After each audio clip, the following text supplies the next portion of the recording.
Boa noite, pessoal. Sejam bem-vindos a mais um Radar da Mídia aqui no canal. Meu nome é Ítalo Loranzon e a gente se vê logo depois da vinheta.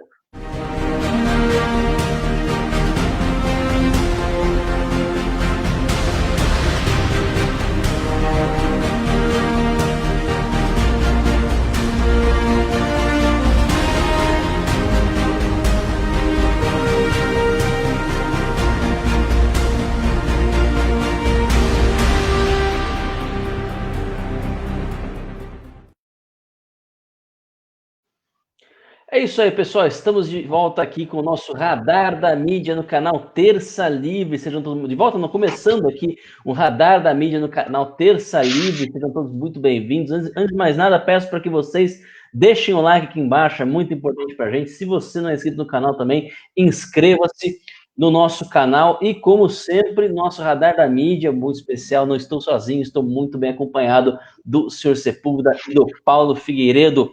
Boa noite, Sr. Sepúlveda. Como é que vai? Boa noite, Ítalo. Boa noite, Paulo. Boa noite a todos que estão nos assistindo e que vão depois ver esse programa. Queria mais uma vez estar aqui. Maravilha. Paulo, boa noite. Como é que vai? Boa noite, Ítalo. Boa noite, seu Sepúlveda. Boa noite aos espectadores. Maravilha. Então vamos começando a falar sobre uma coisa bizarra, para dizer o mínimo, que aconteceu hoje, né? Parece que o Irã resolveu decretar prisão do Donald Trump e acionou a Interpol para levá-lo até o Irã. Como é que é essa história, né? Paulo, explica pra gente.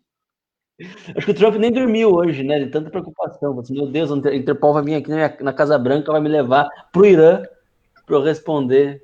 Né, eu não sei nem o que dizer de uma coisa dessa. Isso é muito engraçado. Eu postei no meu Twitter como é que se diz fanfarrão em persa. Porque é demais, cara. Decretou a prisão e colocou o nome do Donald Trump e mais 30 e poucos oficiais americanos envolvidos no processo de assassinato do general Soleimani. Não sei se vocês lembram, no início do ano, ou final do ano passado, o Trump mandou matar o general Soleimani, que era o líder do braço de ações de guerra da quinta geração e guerra não convencional do Irã. E aí o due process, o devido processo legal iraniano, decretou que o Donald Trump é culpado de assassinato e mandou ele para lista determinou a prisão dele e mandou o nome dele para a lista da difusão vermelha da Interpol. Eu brinco, é óbvio que é uma situação engraçada, mas o que chama atenção nesse processo é como a Interpol se tornou um órgão que ela não filtra mais. O nome do Trump hoje deve estar lá na lista dos procurados, então não tem nenhuma filtragem. Qualquer regime totalitário pode colocar o nome, e isso está virando uma prática comum de perseguidos na lista da Interpol. Isso, no caso do Donald Trump, não vai afetar ele, mas no caso dos outras 30 e poucos pessoas, 30 e poucos oficiais de governo do Donald Trump, essas pessoas podem ter dificuldade em entradas em aeroportos e algumas dessas pessoas já nem estão mais no governo. Então esse é o aspecto sério da notícia. É difícil o processo de tirada do nome da Interpol, mesmo que tenha sido colocado por um regime ditatorial sem nenhum processo devido legal, democrático ou qualquer coisa do tipo. Então essa é a parte séria da notícia. Pois é, se você puder. De fato, nós temos aí uma situação que é pitoresca, né? Mas como pontuou aqui o Paulo, existe um fundo de seriedade aí que a gente não pode ignorar, né? Eu acho que não dá para ignorar assim totalmente, né? Como disse o Paulo, dá para se soubéssemos ou escrever em persa ou fazer fanfarrão, mas o que é fato é o seguinte: isso também gera, a meu ver, um desgaste de uma certa seriedade dos mecanismos internacionais. E, como ele diz, contra o presidente vai ser um pouco difícil disso se aplicar, mas e contra os outros, os militares, e os militares envolvidos na operação e outros não envolvidos na operação? a coisa já não é tão bem assim, né? Então, isso evidentemente também tem um lado de provocação. E vamos imaginar que uma dessas pessoas que não é o Trump acaba fazendo uma viagem e a Interpol cumpre a ordem, cumpre o mandato dado pelo Irã. Como é que fica o negócio? Então, eu acho que isso tudo vai desgastando a ordem internacional. Eu acho interessante isso que o senhor pontuou, né? De fato, os mecanismos internacionais que nasceram com a proposta até séria, né? Ainda que seja alvo de algumas críticas da nossa parte, né? Estão sendo totalmente desacreditados, claro. Né? O Interpol, por exemplo, ninguém sem consciência vai cumprir uma ordem do Irã, né? Isso põe a nu um expediente que já vinha sendo usado, né? Como colocou o Paulo, né? Nada como um caso absurdo, extremo, a pôr a nu um expediente que já vinha sendo utilizado, né? Então, de fato... eu dou só um exemplo. Pois não. Dou só um exemplo, que outro dia eu estava lendo um tweet do Mike Pompeo, secretário de Estado norte-americano, que falava do Conselho de Direitos Humanos da ONU, ocupado pela Venezuela, pelo Irã, quer dizer, qual é a credibilidade que você não tem num Conselho de Direitos Humanos? Eu não estou dizendo do ponto de vista nosso, que fazemos críticas aos organismos internacionais como a ONU, etc. Mas uma pessoa que acredita que esses organismos têm um papel. Qual é a credibilidade em um Conselho de Direitos Humanos onde está Venezuela, Irã? Qual é a credibilidade disso? De fato. A Interpol, ela não é parte da ONU, ela é praticamente uma organização privada, independente. É uma situação sui generis a situação da Interpol, mas ela tem uma série de países associados, o escritório deles fica aqui em Nova York, aqui nos Estados Unidos, e eles não cumprem especificamente mandados, eles informam as autoridades locais quando tem alguém na lista da difusão vermelha deles. Mas isso pode atrapalhar muito as pessoas a entrarem nos aeroportos, conseguirem viajar. Você imagina, você é um ex-funcionário do Departamento de Estado, você é preso num aeroporto na Alemanha porque o seu nome está na lista da difusão vermelha da Interpol. Então, assim, gera um inconveniente, é óbvio, mas é engraçado o Irã achar que vai fazer alguma coisa com o presidente dos Estados Unidos. Mas, na verdade, não é isso. É gerar desconforto, gerar embaraço, atrapalhar. Eles são muito bons. O Irã talvez, junto com China e Rússia, o grande país no domínio de táticas não convencionais de guerra. E elas passam pelo constrangimento, pelo desconforto, por coisas do tipo. Agora, Paulo, eu queria já aproveitar, já puxar esse gancho para nossa próxima pauta, né?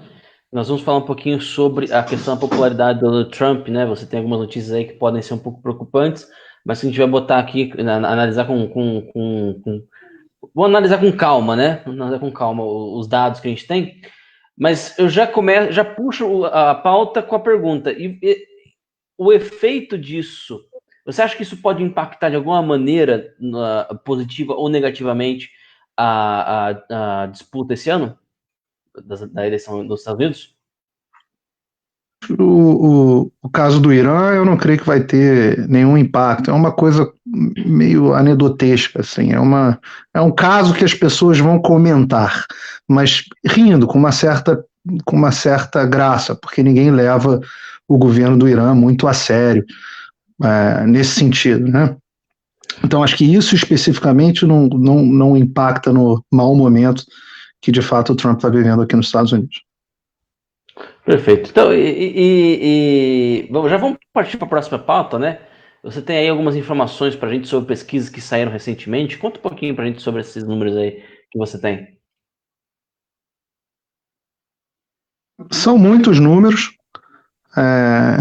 Eu vou tentar fazer aqui, aos poucos, um apanhado para o espectador. eu lamento ser portador de más notícias. Eu acho que todos os nossos espectadores, assim como eu, entendem a importância e torcem para a vitória do Donald Trump, mas eu creio que em determinados momentos o que a gente tem que fazer é olhar a coisa com objetividade, né?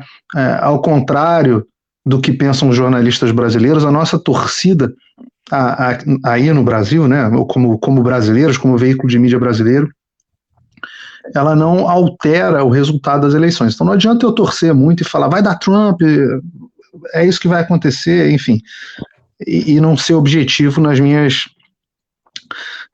análises. O que está acontecendo aqui nos Estados Unidos, tá? Neste momento, quase toda semana aqui saem várias pesquisas, e neste momento as pesquisas têm vindo muito, muito favoráveis ao Joe Biden. E eu vou fazer algumas ressalvas que eu sei que o espectador já está fazendo na cabeça dele, mas me permitam antes colocar o enunciado do problema. Eu vou pegar só desses últimos 7 dias, tá?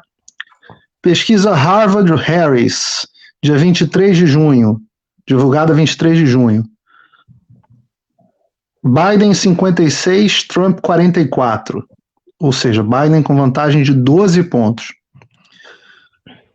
Pesquisa New York Times, Siena, Biden 50, Trump 36. Pesquisa Economist, ou seja, Biden com vantagem de 14 pontos. Pesquisa, essa já é 24, né? Pesquisa Economist e o Gov, Biden 49, Trump 41.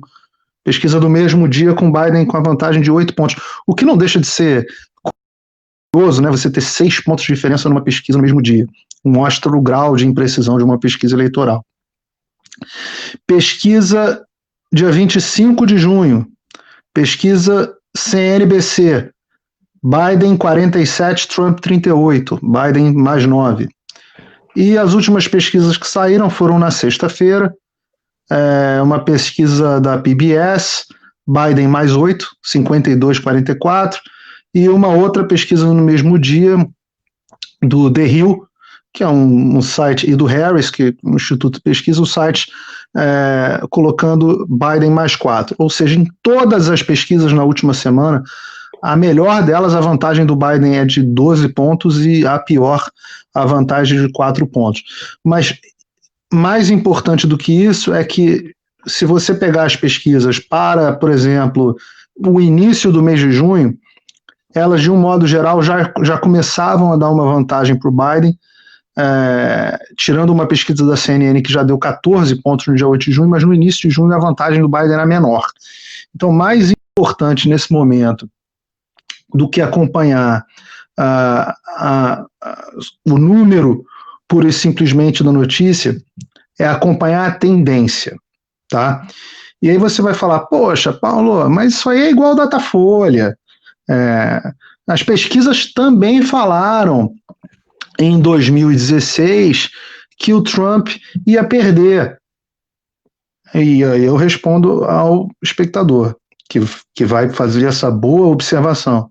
É verdade, mas o Trump perdeu em 2016. Ele perdeu a eleição por 3 milhões de votos, a eleição geral.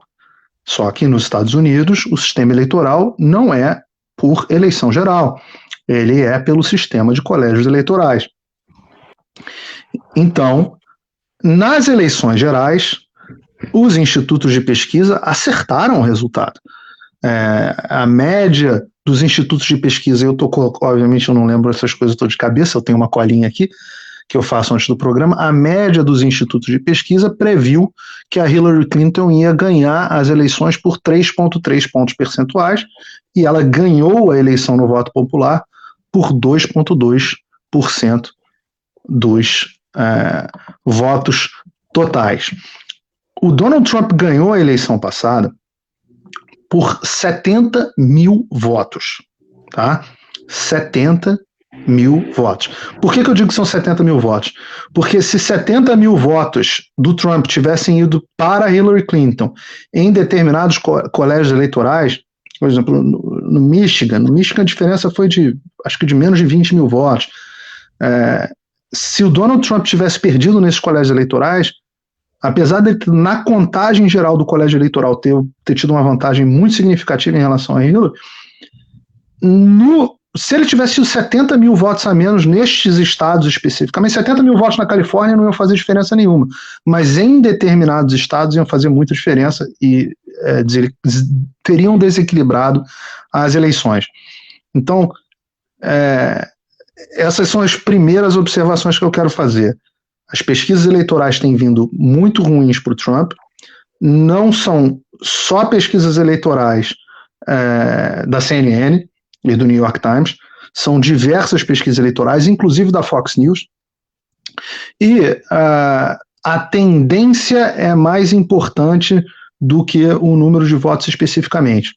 E eu vou falar aqui com mais calma também, se vocês me permitirem, sobre a tendência da opinião do americano. O que está acontecendo com a opinião do americano sobre o momento atual que o país vive. Só para deixar claro, essa preocupação que eu estou tendo e que eu estou trazendo ao espectador brasileiro não é uma opinião só minha. Há uma semana atrás, no finalzinho da semana passada, na verdade, o Tucker Carlson, que é o âncora aqui da Fox News, um dos mais importantes da Fox News, fez um editorial dele. Ele é muito famoso pelos editoriais dele, pelos monólogos de abertura do programa dele, e ele, em geral, é um simpatizante de Donald Trump, avisando, olha, se o Trump não entrar na linha, ele vai perder essa eleição. Estava todo mundo achando que essa eleição estava ganha, mas o Trump pode perder essa eleição.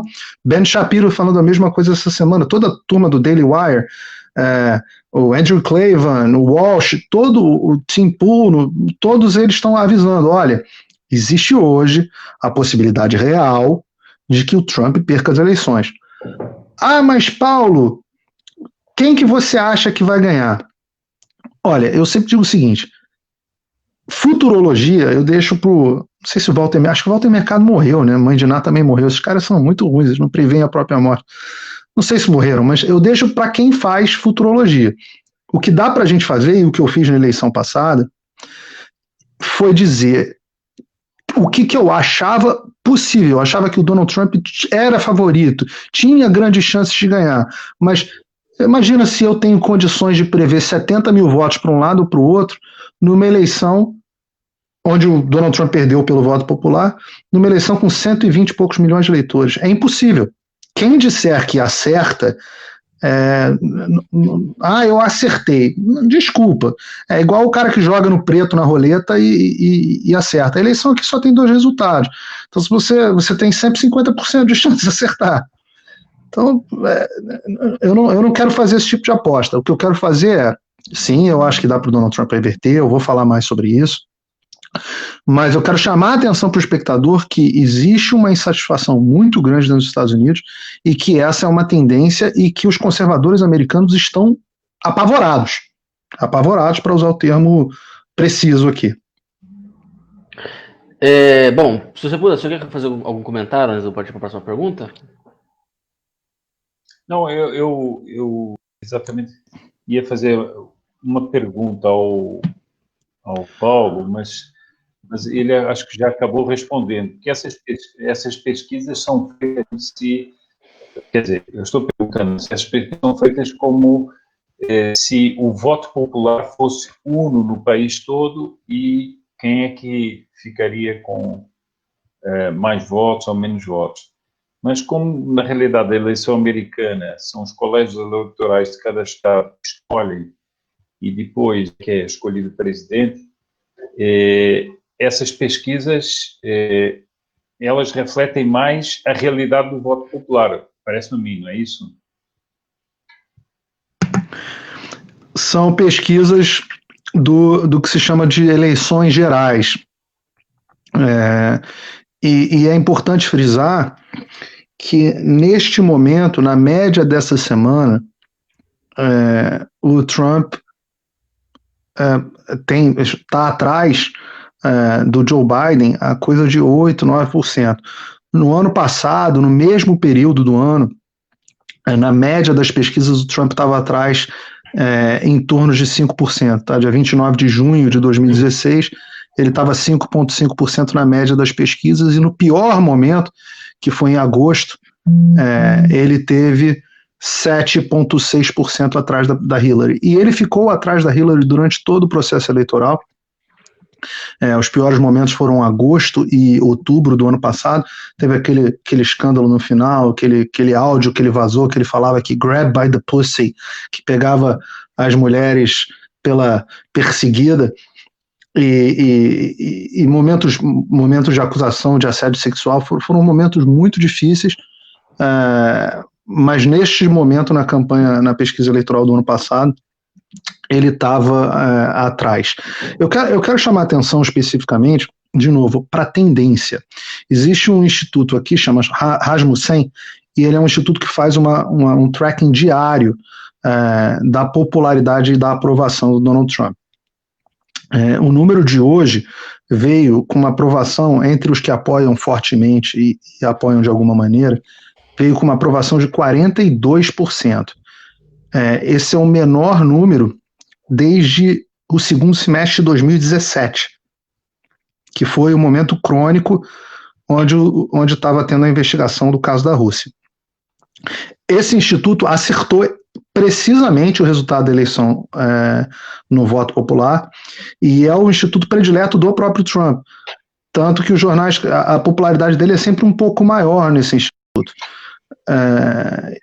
E o pessoal caçou, o Rasmussen é o instituto do Trump, o Rasmussen é o instituto do Trump.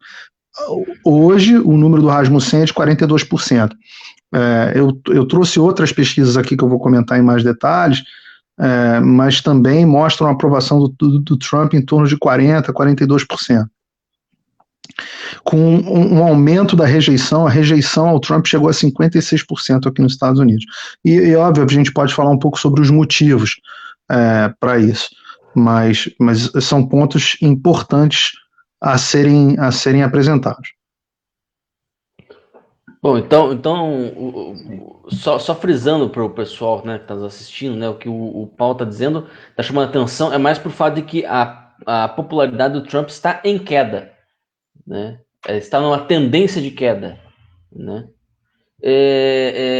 Queria que você falasse um pouco mais, Paulo, um pouco mais detidamente, sobre as causas dessa queda aí. Você citou aí alguns exemplos, né? Mas, por exemplo, a questão lá do grab by the pussy, etc. Imagino que essa crise do coronavírus, né? A crise econômica que já está presente, né? Com esses lockdowns também não deve ter facilitado muito a vida. É sempre mais difícil para um presidente que tem algo que tem que demonstrar, né, trabalho feito, discutir com alguém que está de fora e que não tem compromisso de fazer, né? Então, quem está de fora pode prometer mundos e fundos, né? Quem tá dentro precisa se ater mais à realidade das coisas, né? Então, sempre tem uma situação, toda reeleição é um pouco dramática por conta disso, né? Então, eu queria saber exatamente, Paulo, você analisasse com a gente um pouco mais detidamente, né, sobre essa questão, as causas dessa queda, dessa tendência de queda da popularidade do Trump. Claro, Ítalo. A primeira causa que precisa ser levada em consideração é a peculiaridade da forma que um sistema republicano funciona. E o brasileiro vai entender isso imediatamente. O presidente americano ele pode muito, mas ele não pode tudo. O modelo americano depende muito do Congresso. Aqui existe uma peculiaridade que o Congresso ele é eleito, parcialmente eleito, principalmente a Casa, né, que seria o equivalente à Câmara dos Deputados brasileira, que é a Casa dos Representantes, eles têm eleições a cada 2 anos. E nas eleições do que se chama aqui de midterm, que é no meio do caminho, né, 2 anos depois, o Partido Republicano estava apanhando muito com aquele escândalo falso do conluio com a Rússia, e os republicanos acabaram perdendo a maioria dentro da Câmara dos Deputados. dentro da Casa dos Representantes. Eles começaram o mandato do Trump com a maioria na Câmara dos Representantes e na segunda metade do mandato do Trump, eles perderam essa maioria, embora tenham preservado a maioria no Senado. Com isso, todas as grandes propostas do Donald Trump foram embarreiradas pelo Congresso, principalmente pela Casa dos Representantes. A exemplo, a construção do muro.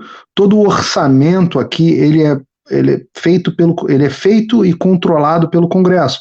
Então, nessa semana, por exemplo, o Trump perdeu numa Câmara, num tribunal de apelações, a possibilidade de utilizar os recursos das Forças Armadas para a construção do muro.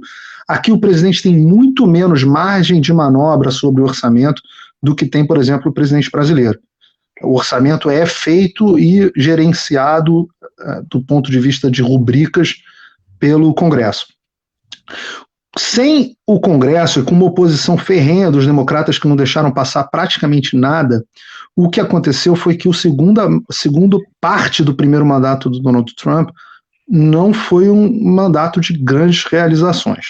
Tá? Esse é o primeiro ponto. E isso precisa ficar bem claro. Não foi um grande e espetacular segundo mandato. O primeiro mandato foi avassalador, o segundo, no que dependeu do executivo, foi muito bom. Mas o Congresso aqui é o seguinte, os democratas eles são intransigentes. Então se pensa nas limitações que o Bolsonaro tem com o Rodrigo Maia. O Rodrigo Maia decide quais são as pautas, tem quantas pautas importantes para o Brasil não estão na gaveta do Rodrigo Maia, ou até do Alcolumbre, precisando ser votadas e não estão sendo. Isso aconteceu aqui. As pessoas às vezes falam, a política americana é muito mais fácil do que a política brasileira. Não, não é não. A política americana ela é muito difícil, principalmente pela intransigência completa. No Brasil ainda tem centrão, ainda tem composição, se você articular bem, você ainda consegue os votos. Aqui não tem isso não, meu amigo, não tem carguinho que você possa dar, não tem verba, não tem emenda que o Trump possa liberar para conseguir o voto dos democratas. Eles votam em bloco e sempre contra qualquer que seja a proposta do Donald Trump. Esse é o primeiro ponto. E me desculpe por estar me alongando, mas esse primeiro ponto é muito importante e era o mais difícil de entender. O segundo ponto é, a vida do americano está muito ruim. E o eleitor, ele leva muito em consideração como está a vida dele. Nem todo mundo é ligado em política, a entender o que está acontecendo. Muitas vezes as pessoas mais simples, elas olham a vida dela e falam, a minha vida está melhor ou a minha vida está pior? E essa é a mesma pergunta que as pessoas vão se fazer em 2022. Muita gente acha que o que ganha a eleição é militância da internet, é xingar muito no Twitter. Em 2022, assim como em 2020 nos Estados Unidos, o que está decidindo a eleição e o que vai decidir a eleição é as pessoas vão fazer a seguinte análise. Eu acho que a minha vida está melhor ou eu acho que a minha vida está pior? Esse é o grande determinante, principalmente para os eleitores mais humildes e principalmente para o eleitor independente. E a vida das pessoas está muito ruim. O número de desempregados aqui cresceu muito, as empresas estão tendo dificuldades, tudo obviamente por causa do corona e das políticas que muitas vezes não foram implementadas pelo Trump, mas sim pelos governadores, tal qual no Brasil. E esse é um componente muito forte para as pessoas. E um terceiro fator, que é muito importante, é o fato de que, além dos problemas do coronavírus, e de certa forma propiciado pelos problemas do Covid, essa insurreição social de protestos e o tempo inteiro esse clima de tensão que a esquerda conseguiu instalar dentro dos Estados Unidos traz a alguns eleitores a impressão de que, não dá, cara, viver sob o Trump é viver sob constante tensão. Eu vou votar no Biden, esse cara precisa sair daí para ver se o país se acalma, para ver se a gente sai do estado de crise constante. É outro alerta que o Bolsonaro precisa levar em consideração em 2022, porque as pessoas cansam do clima de crise constante e muitas vezes elas procuram um culpado e um pacificador para o problema de crise constante. Isso não é um prognóstico, é só só estou chamando a atenção para alguns pontos. E eu quero pontuar isso que eu estou dizendo, Ítalo, com números, mas não quero me alongar, quero deixar vocês falando. Não, de fato, esse último ponto aí, eu acho que é realmente um dos mais poderosos, né, mais profundos, né? De fato, o povo comum, né, a população comum, ela cansa dessa situação, né? Cansa dessa. Eu tô cansado.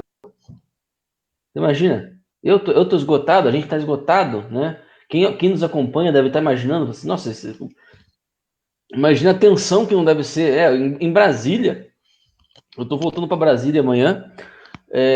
Em Brasília, você tem uma bomba por turno, né? Nem por dia. São 2 por dia, no mínimo. Né? E é sempre assim, é sempre esse ritmo, é sempre esse negócio. Né? Cai ministro, sobe ministro, ministro plagiou, não plagiou, enfim, né? É militar, é STF, imagina isso aí em Brasília, é terrível, é terrível. Né? A população vai sentindo isso com o tempo vai reverberando no restante do país e a população vai sentindo isso. Nos Estados Unidos não é diferente, né? Então, é uma coisa assim, até há uma analogia que eu estou fazendo ultimamente, né? Com o exorcismo, né? O exorcismo, quando o demônio começa a gritar, é porque ele está sendo expulso, né? É porque realmente o exorcismo está dando certo, porque ele começa a se expor mais e mais, né? Só que ele também tem uma tática, né? Do seguinte, assim, ó, não procure mais. Ele fala pro possuído, não procure mais o exorcismo, senão eu vou te matar. Né? Então é mais ou menos essa sensação, né? Muita gente deve estar olhando assim a situação e está pensando assim, nossa, eu até apoio os valores do Donald Trump, só que se ele, a gente vai ter que uma hora vai ter que apaziguar esse leão aí, porque né, vai ter que aquela sensação de se a gente não pode com eles, una-se a eles, né? Então, uma hora a gente vai ter que, né, tira o Trump, bota alguma outra pessoa aí para ver se o establishment dá uma sossegada, né? Isso, infelizmente, é uma percepção. A gente sabe que é uma percepção bastante equivocada, porque a gente sabe que o establishment não vai ficar saciado. Não vai se contentar em tirar Donald Trump, botar Joe Biden ali e ficar ali governando tranquilamente, né? A gente sabe que há muito mais coisa em risco nesse jogo aí. Metáfora, ele falou o seguinte no programa dele, acho que de hoje, ele falou, é como se você achasse que, deixa eu fazer um bolo aqui pro meu marido para ver se ele para de me bater, como se o seu marido fosse parar de te bater só porque você está tratando ele bem. Se ele está te batendo, ele está te batendo porque ele é um canalha, não porque você não tá se comportando de alguma forma ou de outra. E, no fundo, a esquerda ela está fazendo isso, ela está aterrorizando o país, ela está destruindo a estrutura do país, não porque o Trump é presidente, mas porque eles são canalhas, porque a estrutura de pensamento deles é uma estrutura de destruição e não de construção. Eles veem a América como um país essencialmente mau e corrupto. Eu gosto dessa metáfora do Cleveland por conta disso. Com certeza. Se você puder ter algum comentário que você gostaria de fazer? Eu queria fazer aqui uma pergunta e um comentário. A pergunta é o seguinte: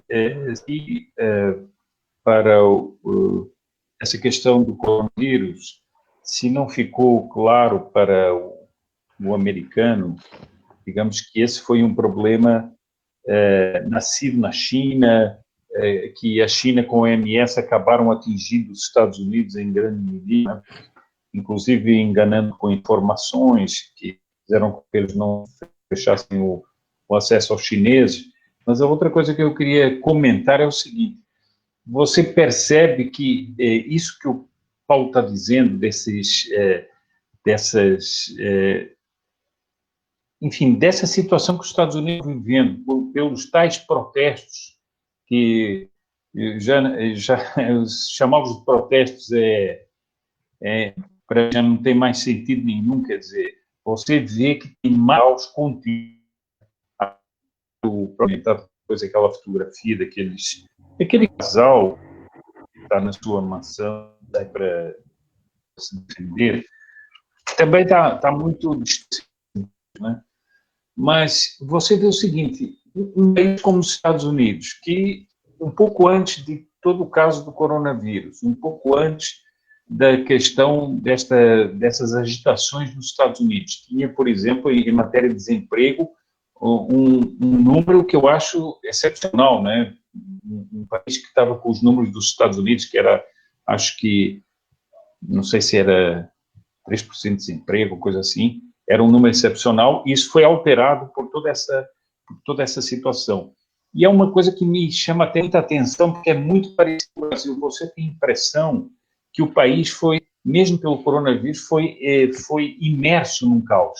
Eu agora estava vendo, por exemplo, Florianópolis, o prefeito fez um decreto, agora o decreto cai, e já não vai haver as medidas sanitárias. Depois é Alegre, que abre, mas depois fecha de novo. E você não sabe, você não sabe o que é que você está se mexendo num mundo que não sabe o que é. Agora, Estados Unidos estarem vivendo, eu estou dizendo a percepção que tem uma pessoa que está aqui no Brasil, não sei se isso é a realidade ou não, mas a percepção é o seguinte: você tem uma espécie de lepra de agitações nos Estados Unidos e que não tem debasto nisso. E eles continuam a derrubar estátuas, a fazer agressões, a invadir condomínios. Hoje eu vi fotografias aqui, não sei se você viu, Paulo, mas, enfim, foram difundidas por várias pessoas de peso aqui, um lugar em que católicos estavam rezando e foram agredidos tem um senhor até de idade sofrendo uma gravata de um desses manifestantes, quer dizer, uma covardia total. Isso, do ponto de vista na cabeça do americano, tem que fazer muita coisa. O americano tem a sensação que ele é um país que funciona, é um país que tem ordem, é um país que...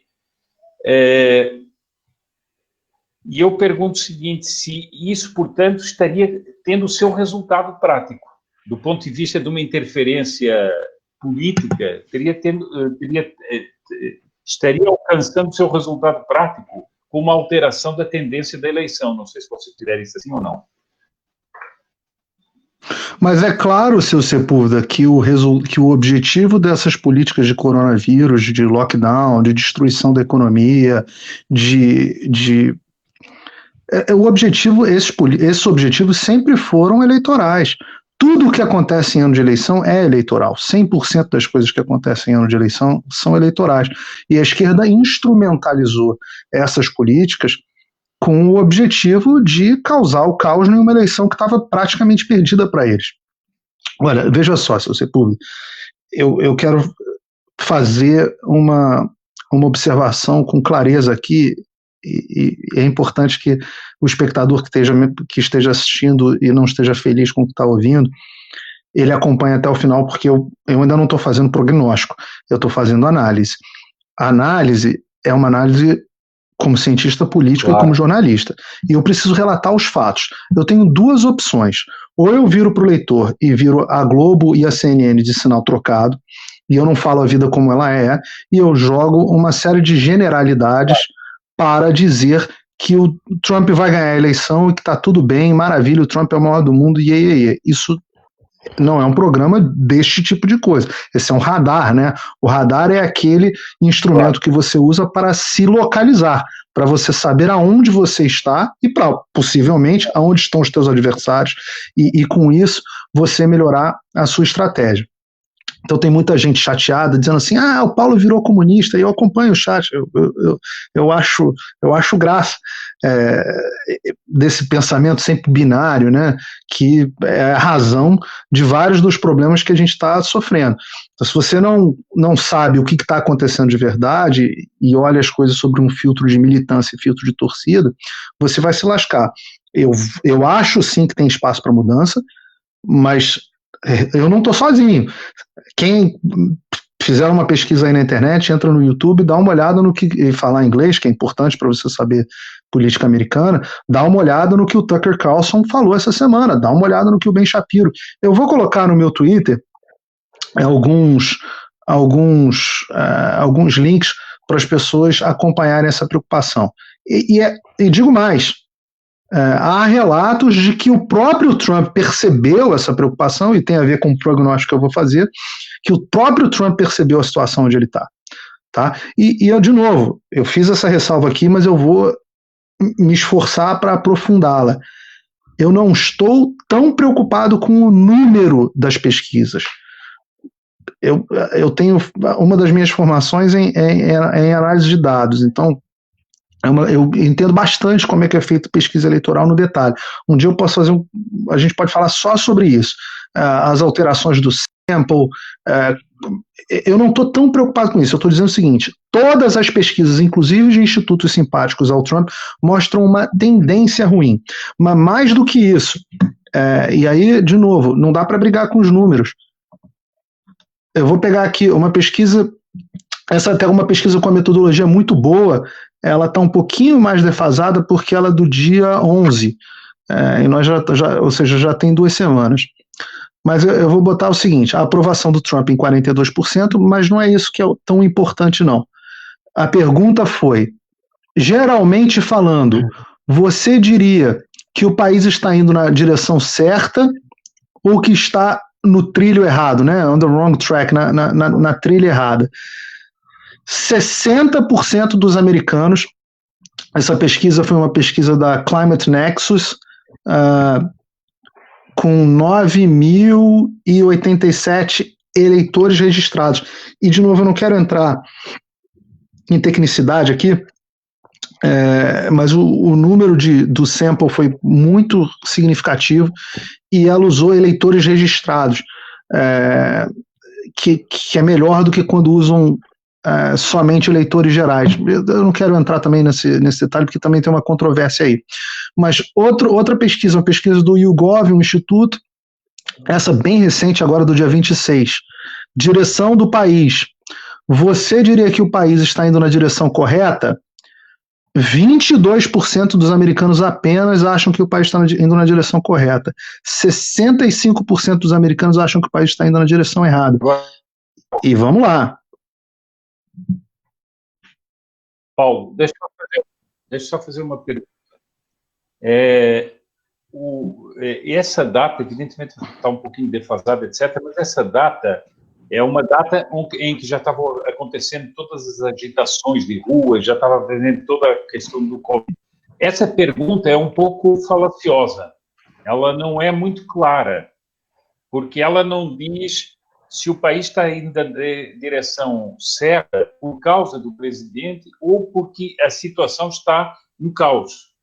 Quer dizer, é uma pergunta que não é inteiramente clara, né? A meu ver. Você pode dizer o seguinte: o país está indo na direção certa. Eu posso dizer que não. Eu tenho essa mesma percepção. Que tivesse agitado. Eu não posso dizer o seguinte: o país está se arrebentando nas ruas, o país está se arrebentando na economia. Eu posso dizer, não, ele não está indo na direção certa, mas eu não estou dizendo quem é o culpado dessa situação. Eu apenas fazendo aqui uma observação a essa pergunta. Não sei se ela procede ou não procede. Portanto, para mim, essa pergunta é um pouco ambígua. Ela não é muito clara no seu resultado. Está perfeito, seu Sepúlveda. A colocação é perfeita. Quando a gente está fazendo análise política, né, como o senhor sabe, cada instrumento ele serve para uma coisa. Fazendo uma analogia aqui com o médico, você tem o termômetro para você medir a temperatura, você tem o batimento cardíaco, você tem o exame físico. Cada coisa te dá uma sensação para que você possa emitir um diagnóstico. Mas isso é muito bom. Essa pergunta, esse ponto é muito interessante. Eu queria complementar, porque vai ficar claro o quadro que eu tô pintando aqui. Por exemplo, entre as pessoas que acham que o país está indo na direção errada, tá? 45% dos republicanos acham que o país está indo na direção errada e 80% dos democratas acham que o país está indo na direção errada. Ou seja, a maioria dos republicanos acham que o país está indo na direção errada, mas é quase meio a meio. Agora, eu chamo a atenção para os independentes. 67% dos independentes acham que o país está indo na direção errada. Além disso, tá? Além do país estar indo na direção errada, tem um outro indicador aqui. E de novo, essa pergunta, se você acha que o país está na direção certa ou na direção errada, ela é clássica e ela é especialmente tradicional para casos de reeleição. Ela é especialmente importante em casos de reeleição.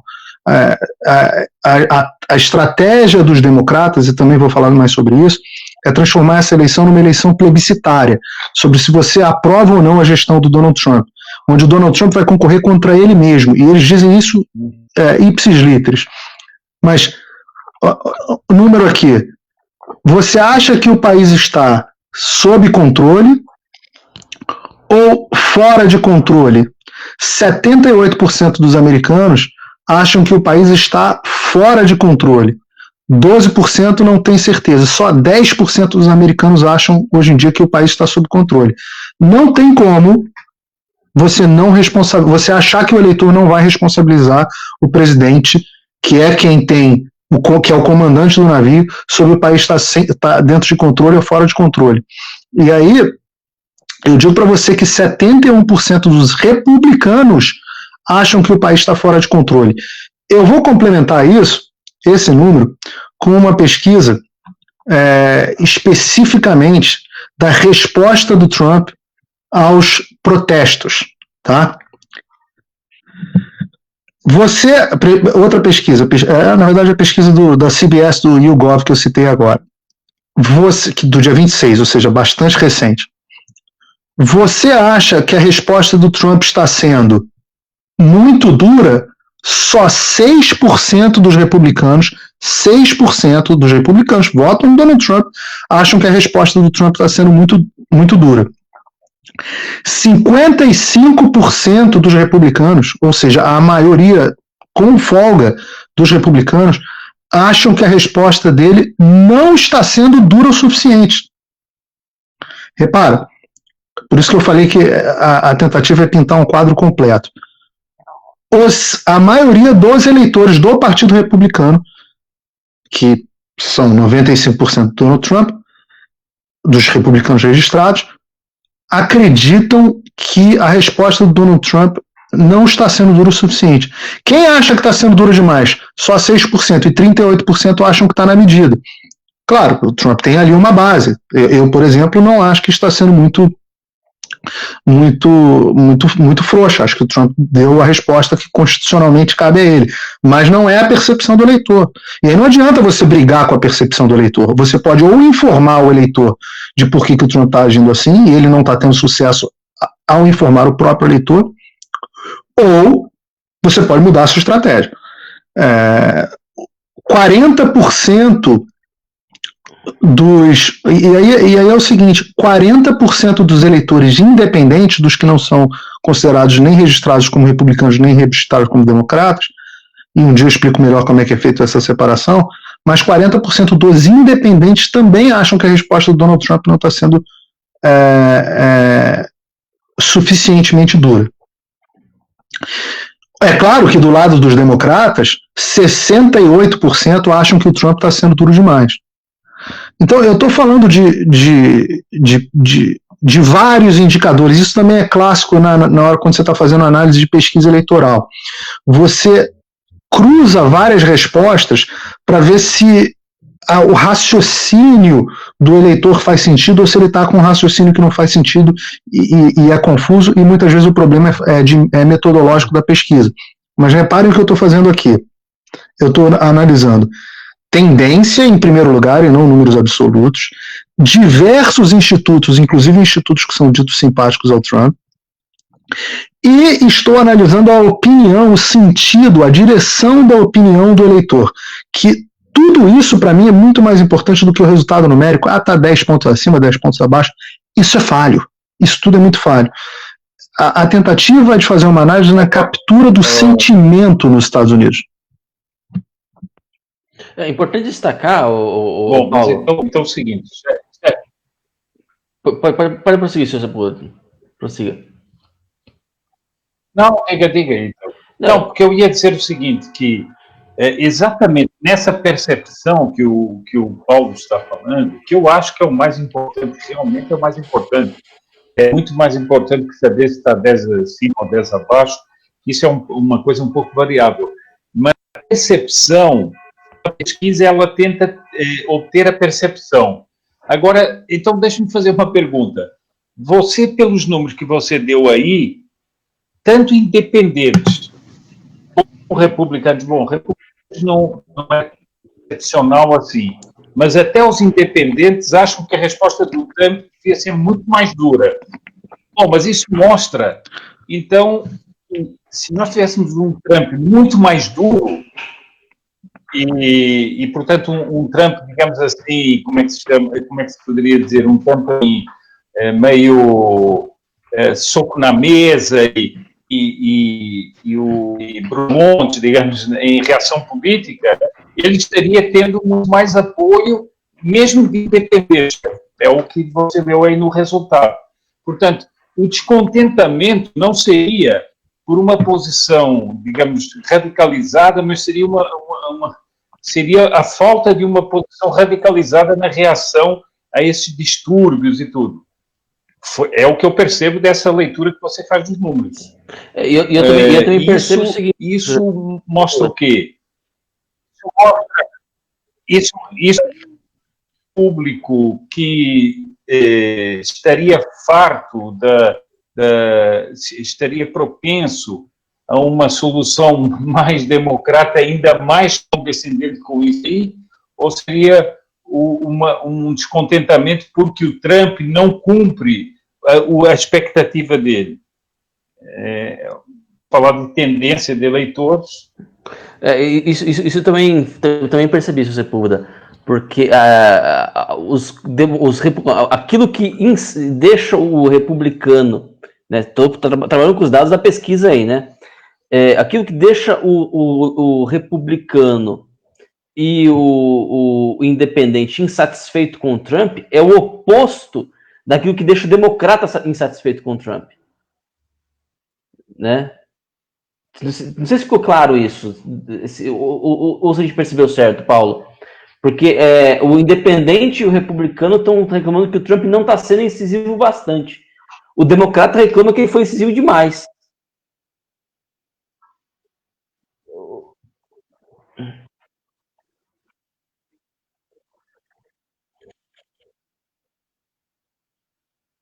Claro.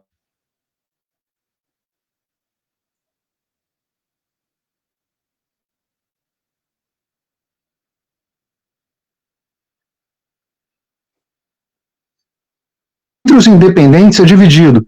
37% acham que ele está sendo duro demais e 40% acham que ele não está sendo duro o suficiente.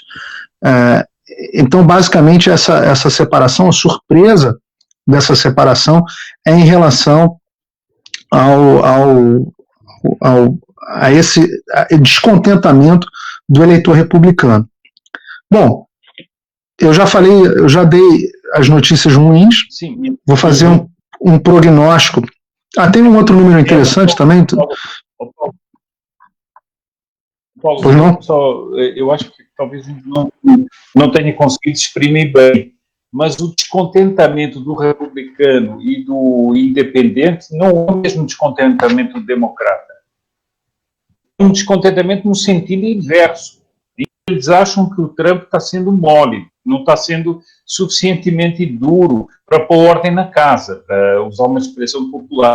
É isso que eu estou dizendo, ou seja, é um descontentamento que vai no sentido inverso do democrata. Se você somasse esse descontentamento todo no mesmo sentido, é isso que me chama a atenção, ou seja, perfeito. E chama mais a atenção dos independentes do que dos republicanos.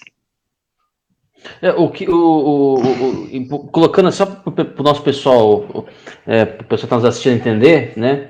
O que o César está pontuando aqui é que com esses dados nós não podemos concluir que uma parte desses republicanos independentes vão optar pelo Joe Biden em oposição ao Trump. Talvez optem por não votar, mas essa movimentação em direção ao Joe Biden não está sendo vista aqui, né? Pelo menos é isso que eu acho que deu para entender dessa análise. Mas, Paulo, vamos para as boas notícias, por favor? Acho que... Vamos, porque o espectador está um pouco desesperado aí. Ele está achando que eu estou dizendo que o Trump vai perder a eleição. E não é isso que eu estou dizendo. Eu estou dizendo que o Trump não está no seu melhor momento. E isso aconteceu em 2016. Não foi em todos os momentos de 2016 que, se a eleição tivesse acontecido naquele dia, o Trump teria ganhado. Então, assim, não adianta ficar chateado. Vão ter, ao longo dessa cobertura eleitoral, vão ter dias que eu vou trazer grandes notícias, como tenho trazido quase todas as semanas, e vão ter momentos onde eu vou dizer, olha, essa semana a coisa não está boa. Em todo o processo eleitoral, existem duas coisas que você precisa fazer sempre com os eleitores. É você manter todo o processo eleitoral, todo candidato tem que fazer isso. Ele tem que manter os eleitores motivados e esperançosos o suficiente para achar que ele vai ganhar, mas preocupados o suficiente para o caso dele perder. Isso é especialmente verdade aqui nos Estados Unidos, porque a eleição aqui é facultativa, então o número de pessoas que comparece às urnas faz muita diferença. A gente aqui, fiquem tranquilos, não faz diferença a minha opinião, a sua opinião, a não ser que você seja eleitor aqui dentro dos Estados Unidos, não faz diferença a nossa opinião, não faz diferença a nossa torcida. Todo mundo aqui quer que o Trump ganhe.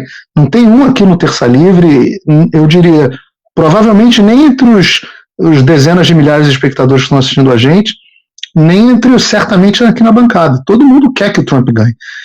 E eu, pessoalmente, eu sou muito esperançoso, apesar desta semana não estar sendo uma boa semana. Por quê? Faltam 4 meses para o processo eleitoral. 4 meses é muito tempo. É muito tempo no processo eleitoral. Uma hora, o americano as pessoas vão cansar dessa narrativa que a esquerda está construindo neste momento, e eles vão construir uma outra. Essa onda dos protestos, ela passa até novembro, mas o corona talvez passe até novembro, possivelmente vai passar. Está tendo um repique muito grande de casos aqui, especialmente na Flórida, onde eu moro. Minha mulher teve corona, todo mundo aqui em casa teve, eu aparentemente sou imune, mas está tendo muito caso aqui na Flórida. Mas isso passa até novembro. O ciclo viral é mais curto do que esses 4 meses.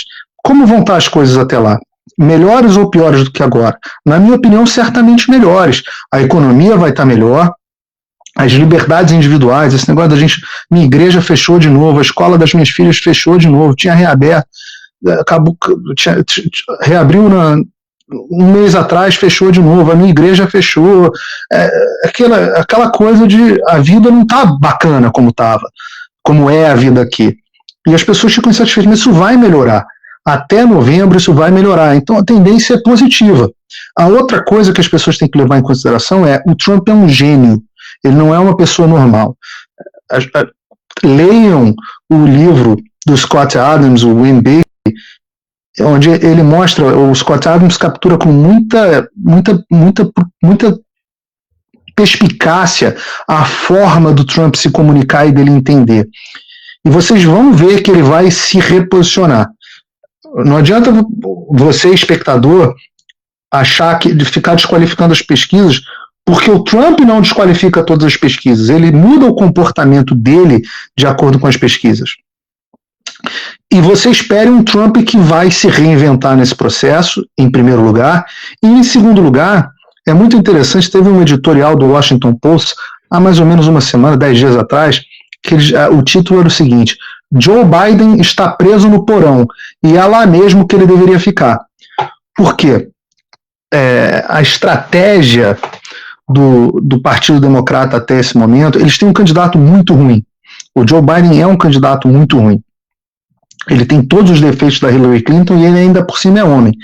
E ele está com muita dificuldade de se articular. Ele não consegue fazer uma cadeia de raciocínio longa aqui, como eu estou fazendo com vocês. Ele está com muita dificuldade, ele se perde. Outro dia ele falou que tinham, acho que 120 milhões de pessoas que tinham morrido de corona nos Estados Unidos. Você imagina, mais de um terço da população americana sendo dizimada pela doença. Ele está confuso. Cada dia que ele fala, cada dia é uma confusão nova. Mas ele vai ter que sair do porão. Vem debate, processo eleitoral ainda não começou. Tem um outro número que eu queria mostrar para vocês também de pesquisa sobre o percentual de pessoas que está prestando atenção no processo eleitoral. Só 40% dos eleitores estão prestando muita atenção dentro do processo eleitoral. 11% disseram que não estão prestando nenhuma atenção. Mal sabem quem são os candidatos. 11% numa eleição que tem uma diferença, que se for de 5%, 5% para um lado, para o outro no estado, é muito pouca diferença. Então, o processo está no começo. Quem acompanha aqui, os analistas americanos estão vendo que tem relatos de que o Trump já acordou. E esse pedido, o Paulo é comunista, está falando mal do Trump. Não estou falando mal do Trump, estou falando bem do Trump. Estou dizendo que o momento não é bom. E mais, eu estou repetindo por exemplo, a posição do maior âncora, do segundo maior, talvez, porque o Sean Hannity é o maior âncora de audiência aqui dos Estados Unidos, que é simpático ao Donald Trump. Então, eu imagino que quando o Donald Trump começar a pegar o Joe Biden no debate, isso muda muito rápido. Lembra, gente, 10 pontos numa eleição de 2 candidatos é igual ao segundo turno no Brasil. São, na verdade, 5 pontos de diferença para um lado e para o outro. Isso faz muita diferença. O Trump vai poder voltar a fazer os rallies, os comícios dele. Eu digo o seguinte, para o eleitor, nesta semana, a campanha do Donald Trump, na semana que passou agora, essa semana é uma nova semana, na semana que passou, a campanha do Donald Trump atingiu, na minha opinião, o fundo do poço. Talvez não tenha sido o único fundo do poço. Eu já falei aqui, resgatei para vocês, momentos em 2016 onde a campanha do Trump esteve muito mal. E, de novo, o Scott Adams fala bem isso no livro dele. Erros que o Trump cometeu. Ele não é infalível. E aparentemente, nesse momento, ele não está agradando o americano da maneira como ele costuma agradar. Não só por de novo, não tem um quadro aqui para vocês numérico, mas eu tenho contato com algumas pessoas que fazem campanha para o Partido Republicano aqui na Flórida. É um estado onde ele está sentindo bastante. Tem pesquisa aqui na Flórida mostrando também ele 10 pontos, um estado que ele ganhou em 2016. Independente disso, a performance dele vem piorando muito aqui no estado. Tem algumas razões específicas aqui na Flórida. Ele adotou uma política de imigração muito impopular aqui com as empresas. O combate ao coronavírus aqui está sendo, pelo governador DeSantis, não está sendo bem feito. Está muito difícil ser testado aqui. O resultado está demorando. Não está legal aqui não, tá? Tá parecendo o Brasil um pouquinho em termos de esculhambação. As pessoas que acham que aqui é tudo perfeito, o governo é ruim em tudo que é lugar, gente. Mas, de novo, o Trump é muito inteligente. Ele vai captar esse processo, já captou esse processo, ao que tudo indica, e vai se reposicionar e vai se reinventar. Eu ainda considero, de novo, por uma tendência de achar que as coisas vão melhorar ao longo do tempo, os protestos vão cansar, o corona vai passar, a economia vai melhorar até novembro. Novembro é muito tempo. A inteligência do Trump, eu acredito sim que ele vai reverter esse quadro.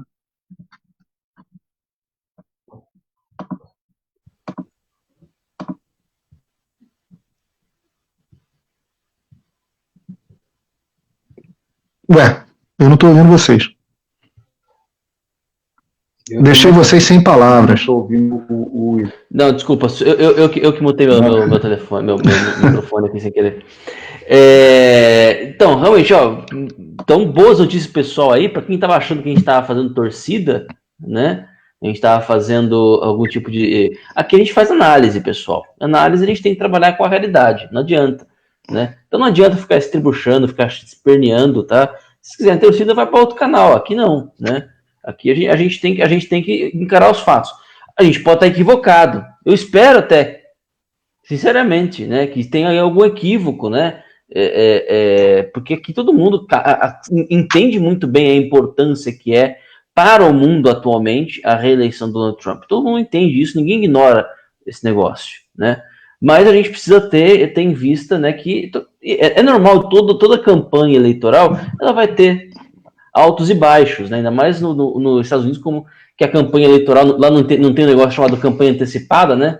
Então a campanha eleitoral começa décadas de antecedência, né? E vai haver, né, altos e baixos, né? Mas como bem pontuou o Paulo aqui, temos 4 meses pela frente. O Donald Trump, ele é muito inteligente, ele é um showman, é um cara que veio do showbiz, né? Ele tem essa coisa de conseguir se mostrar diante da câmera, de passar, de trabalhar o imaginário de quem está vendo ele, né? Então, eu acredito que a gente vai ver aí uma reação por parte do Trump e, né, como pontuou o Paulo, né, ainda tem muita água para rolar embaixo dessa ponte, né? Podem ficar tranquilos, mas a gente tem que trazer as informações para vocês de maneira como elas são, né? Não adianta A vida como ela é, eu juro pra você, eu não sei por que alguém me assistiria. Se a pessoa está assistindo só para ter o viés de confirmação massageado, isso é horroroso. Foi exatamente isso que fez a esquerda perder todas as eleições. O que acontecia? O cara ligava a televisão e ficava vendo, não, o Bolsonaro tem 20%, o Trump não vai ganhar nunca, conversava só com os amigos dele, é o maior do mundo, Bolsonaro, você só 20%, o Trump tá ferrado, não vai ganhar nunca. O cara ficava dentro da bolha dele, só ouvindo o que ele queria, só ouvindo o que ele queria, só ouvindo o que ele queria. Um belo dia ele foi surpreendido e não soube o que aconteceu. Então, a gente não vai cometer os mesmos erros que a esquerda comete. A gente não vai. A gente ouve o que eles falam do lado de lá. Quem é aqui que não é submetido a Caio Blinder, Guga Chakra? Não sei quem aqui está no meu canal do YouTube, mas a gente está com um programa semanal agora, o Conexão América, onde a gente pega as notícias que são ditas no Brasil e mostra a realidade dos fatos nos Estados Unidos. Lendo as notícias brasileiras, na última semana usamos o UOL, usamos Caio Blinder. Por quê? Porque a gente lê os caras, a gente sabe o que está acontecendo. Não pode se fechar numa bolha. Então, se na semana que vem, ou daqui a 10 dias ou 20 dias, eu achar que a campanha do Trump está indo mal, eu vou vir aqui para vocês, eu virei aqui para você e falar para vocês a verdade, gente. Não vou ficar adorando pílula. Quem achar que eu sou comunista por causa disso, meu amigo, aí, sério, vou parafrasear meu avô aqui, dá um tiro no coco, porque se você achar que eu sou comunista, você tá ouvindo vozes, está com algum problema. É isso aí. Bom, vamos rapidinho ao nosso intervalo comercial, mas antes do intervalo comercial, né, eu queria fazer um pedido para vocês. Eu vou pedir para fazer compartilhar a tela aqui com a gente, daquela vaquinha, né, do Ulisses, o menino Ulisses. Compartilha para a gente, pegar, por favor. Opa, perdi aqui. Vamos ver. Aí, ó. Então é isso aí, ó. Essa vaquinha, né, dos amigos do Ulisses, descer rapidinho, lembro para vocês. Ulisses nasceu com uma cardiopatia congênita e terá de passar por uma segunda cirurgia, pois tem um buraquinho no coração que devia ter fechado, mas não fechou e está maior. Ele deveria estar no mínimo, com no mínimo 5 a 6 quilos e está com apenas 3,5 kg. Seu tratamento é caro, ele toma um leite especial que tem durado uns 4 dias, que custa mais de R$100, faz uso de medicamentos manipulados e tem que ser acompanhado por uma cardiologista mensalmente, tendo de fazer um ecocardiograma por mês. Sua cardiologista quer que ele faça mais uma cirurgia semana que vem. Como o seu peso não é tão bom, a cirurgia será de risco e o SUS não está dando vaga. Sendo assim, temos que pagar pela sua cirurgia. Peço encarecidamente oração e ajuda dos amigos. Né? Então tá aqui, ó. Nós conhecemos esse caso, tá? É um caso que nós podemos averiguar que é verídico, né? Eu peço sinceramente, essa vaquinha vai estar, eu vou colocar na descrição desse vídeo aqui, e nós estamos quase chegando na metade da meta, né? Mas se você já quiser fazer uma contribuição agora, corre lá no meu Twitter, tá bom? No meu Twitter, no post fixado, tá o link desse vaquinha, tá bom, pessoal? Ajudem o menino Ulisses, porque realmente é uma situação grave e que precisa muito da ajuda de vocês para que esse menino possa crescer, se desenvolver, enfim, né? Então, agradeço desde já a todos vocês que ajudarem, compartilhando também essa vaquinha, compartilhando com seus amigos, pedindo para que eles contribuem e ajudem. É muito importante isso, tá bom? Então, pessoal, vamos rapidinho aqui ao nosso intervalo comercial e a gente já volta. Não sai daí.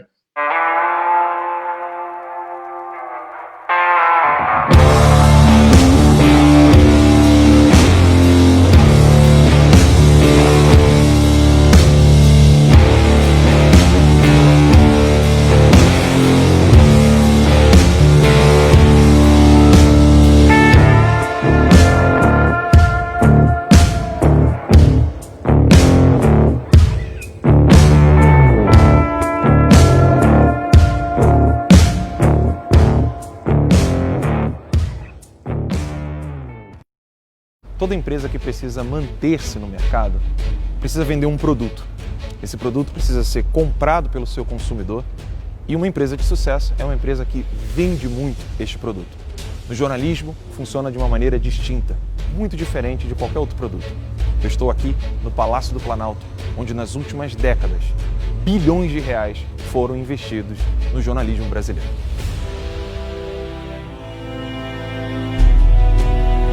Esses bilhões de reais foram pagos pelo governo para o jornalismo. Assim fica muito fácil dizer-se empresa de sucesso, quando o seu maior patrocinador não é o seu consumidor, mas o governo.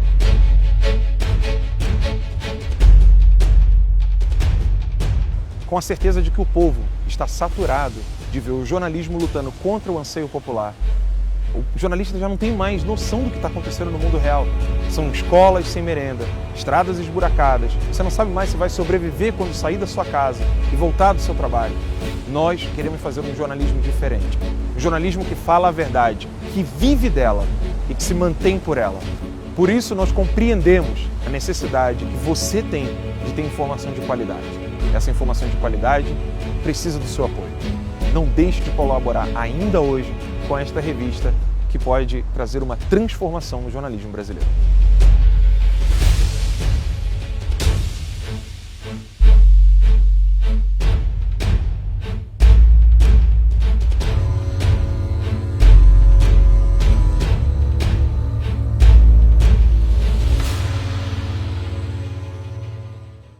O pessoal fica na torcida, né? Isso aí, estamos de volta aqui com o nosso Radar da Mídia no canal Terça Livre.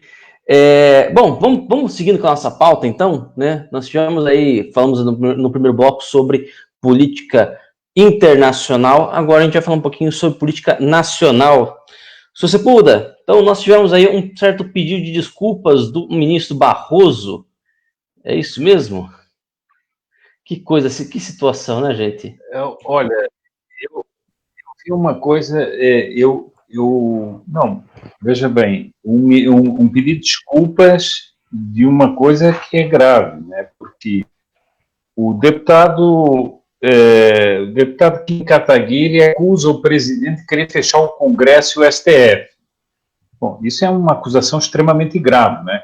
Imagina que um deputado, que eu saiba, nenhum desses deputados que teve os seus direitos violados pelas ordens do ministro Alexandre de Moraes, nenhum deles disse isso a respeito de nenhum ministro do Supremo Tribunal. Imagina se tivesse dito. Bom, ele já diz isso. O ministro, vejam bem, o ministro Barroso, que está no TSE, está presidindo o TSE, o ministro Barroso, que, portanto, é encarregado de julgar ainda, fazer alguns julgamentos a respeito da chapa do Jair Bolsonaro, ele vai e curte o o tweet do Kim Kataguiri. Bom, além disso, ele, que faz parte daqueles que acusam, e é bom não esquecer isso, que há a acusação de que as redes sociais foram usadas de maneira imprópria ou criminosa por aqueles que apoiam o Jair Bolsonaro para ele ganhar as eleições, e continua essa acusação. Então, o ministro que vai julgar esses temas vem se desculpar e diz o seguinte: não, olha, desculpa, sabe, eu não sei ainda mexer muito bem e eu eu curti isso por engano. Quer dizer, é a coisa mais Kafka que eu já vi. Mais Kafka que eu já vi. Eu achei muito interessante, não sei se você tem aí ou não tem, mas eu selecionei até o do Paulo Eduardo Martins, não é? O tweet do Paulo Eduardo Martins, em que ele diz o seguinte, que o Barroso, sendo ministro supremo, nem devia ter conta no Twitter, né? Ele diz: ministro do STF não deveria nem ter conta em rede social. Isso só expõe a corte e contribui para a instabilidade. De ministros interessa a manifestação nos autos. Fora dos autos, casa a expectativa de manifestação, o que gera contestação e desgaste, como no caso em questão. O que o Luís Roberto Barroso disse, enfim, já não vou ler agora o tweet dele, dizendo que se enganou. Veja que uma das coisas que me chamou a atenção foi que no momento em que ele passou a presidir o TSE, ele abriu uma conta no Twitter, o Luís Roberto Barroso, para começar a se manifestar, e faz lives com o Átila Amarino, e, quer dizer, ele passou, como toda a corte tem passado, a ter uma atuação política. Ele tem uma atuação política. Agora, você falar de uma atuação política de uma corte que é o STF, e que, além do mais, estende os seus tentáculos até ao TSE, né? Porque o TSE tem pessoas do Supremo ali dentro, isso é altamente inicial a um equilíbrio a manter os poderes nos seus limites. E isso é grave, porque ele, mais uma vez, mais um ministro supremo que investe contra o presidente. E a investida é grave. Dizer que o presidente quer fechar o Congresso e quer fechar o STF. Aquela Cláudia Wilde, que ela diz muito bem, imagina que o presidente tivesse curtido, o presidente da República tivesse curtido um tweet de um deputado que pedisse o seguinte: fecha essa... Olha, vamos imaginar o seguinte, o Weintraub punha aquilo que é a reunião num tweet, fecha isso e manda prender todo o pessoal do Supremo. Vai lá o presidente e clica. Você acha que iam ser aceitas as desculpas? O Bolsonaro... Nossa, enganei-me, eu fui lá e curti, foi um engano. Você acha que alguém ia acreditar nisso, ia acreditar nesse engano? Quer dizer, eu sinceramente acho que tudo o que nós estamos vivendo no Brasil em matéria de Supremo é surreal. É surreal. Para não falar depois, e depois a gente vai falar disso, que é a postura do ministro Fachin tirando um princípio da cartola, um princípio jurídico que, como o Evandro diz muito bem, corrupção da inteligência jurídica, tira um princípio tirado do nada e dita uma norma louca para os processos eleitorais no Brasil. Mas, enfim, ainda estamos falando do Barroso, eu queria só chamar a atenção disso aí. Quer dizer, depois o seguinte, depois quem tem arroubos autoritários é o presidente. Segundo a narrativa da imprensa, segundo a narrativa de todo mundo, quem tem arroubos autoritários é o presidente. Perfeitamente. Paulo, quer comentar alguma coisa? Seu Sepúlveda foi perfeito. Fez todos os comentários que tinham para fazer. Foi sem querer, querendo, né? Imagina se tivesse sido Bolsonaro. O melhor ponto nessa história toda é esse de que para que vai ter conta no Twitter? Para que Justice, para que ministro da Suprema Corte vai ter conta no Twitter? Qual o objetivo? É para se comunicar melhor com a população? Como que? Como ministro? Para quê? Todos têm, parece, né? Eu sei que o Gilmar tem. Para quê? Qual o objetivo? Isso só dá confusão. Esse tipo de coisa só dá confusão, é contraproducente. Depois é o Bolsonaro que fica gerando conflito com os outros poderes. Você imagina se o Justice Roberts aqui, que é o chefe da Suprema Corte americana, fizesse um troço desse no Twitter? Um negócio inimaginável. Não tem pra que ter. É pra fazer live com Átila? Pô, brincadeira. De fato. Mas eu acho que essa questão, né, essa comparação com o Bolsonaro é de matar, né? O Bolsonaro ele chegou a se quase teve o seu pedido de impeachment pedido, né, pela Vera Magalhães por conta de um vídeo que era de 2015 e ela achou que fosse desse ano, né, convocando para as manifestações. Então, você vê a pressa, né, de você... O Bolsonaro tá desproporcional aí com relação ao que se faz aí com o Barroso. E, poxa vida. Agora o que me chama atenção nisso, seu Sepúlveda e Paulo, é o fato do Barroso ter se dado o trabalho de pedir desculpas. Galvão? Sentiu. Né? Fala, Tina. Parece que sentiu. Parece que ele sentiu. Pois é. Porque isso aí é uma via de mão dupla, né? Ele tem que entender que rede social é uma via de mão dupla. Se ele tá ali expondo as suas ideias, ele vai estar exposto também às ideias dos demais. A não ser que alguém opere o Twitter por ele, né? Ele simplesmente escreva os tweets dele num pedaço de papel, depois o secretário vai lá e redija.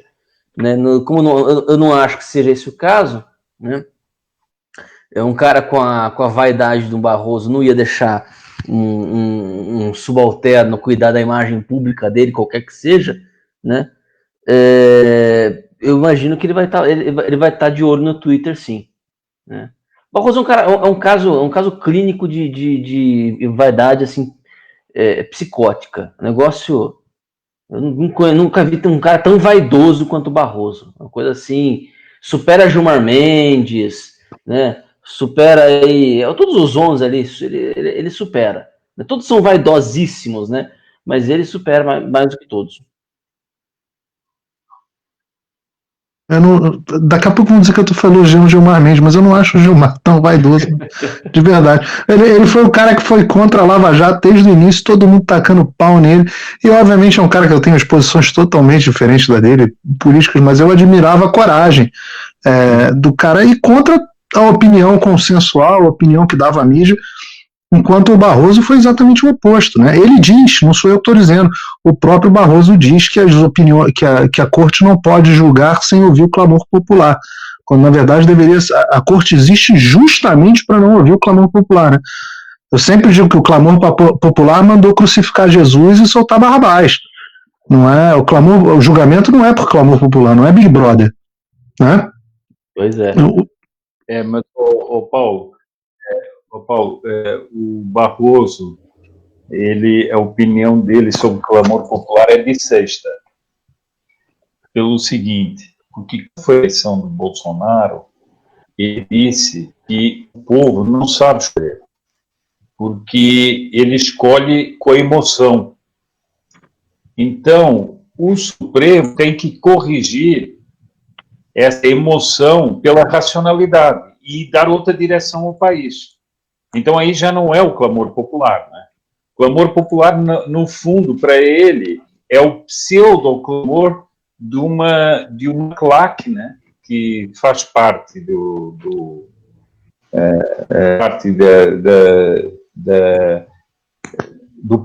da ideia progressista, grosso modo, em nome do qual eles mudam a Constituição, legislam, não é? No sentido progressista. Veja que Moraes agora está defendendo o seguinte: se o Congresso não fizer, nós vamos fazer. O que é isso? O que é isso? O que é isso? E depois o Moraes está dizendo o seguinte: não, nós precisamos de conflito mesmo. O Supremo tem que gerar conflito com os outros poderes. Quer dizer, então nós estamos assistindo a uma coisa surreal, né? E, como você muito bem diz, quer dizer, a justiça por clamor popular, mais ou menos isso existiu,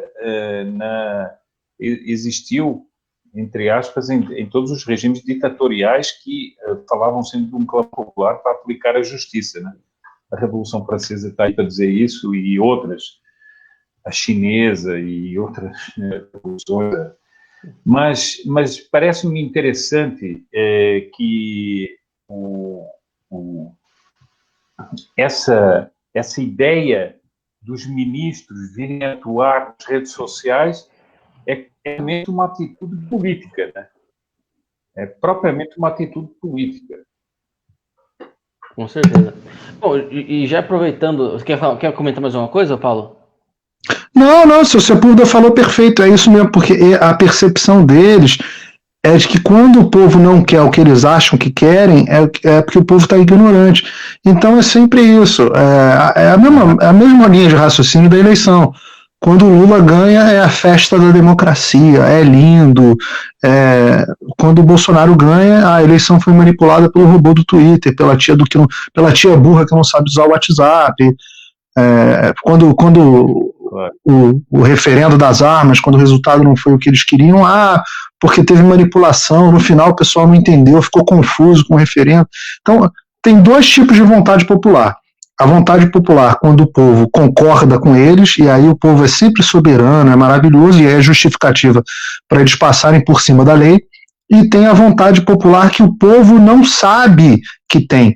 E isso é a tese do Rousseau, né, do General Will, que existe um bem comum que muitas vezes nem o povo sabe que o caminho certo. E aí as pessoas intelectualmente mais capazes, como eles, orientam o povo ignorante, tadinho, que não sabe as decisões que vai tomar.